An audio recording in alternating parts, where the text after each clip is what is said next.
ये मीटर जो ऑन करें ऐसे इस बटन को दबा दें, फिर एक कैलकुलेशन आ जाएगी।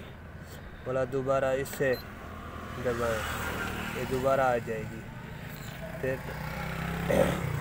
ये ज़ीरो है ना, इसको ये बटन को जो दबाएं ये सारा ये आ गया, ये 530 kg वाला। इसको ये दोबारा आ जाएगा। वाला ऐसे दबाएं ये आ जाएगी, फिर ये आ जाएगी ऑटोमेटिक बना दें।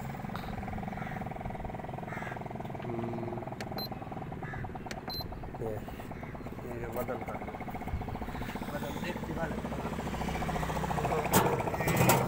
ये बदल रहा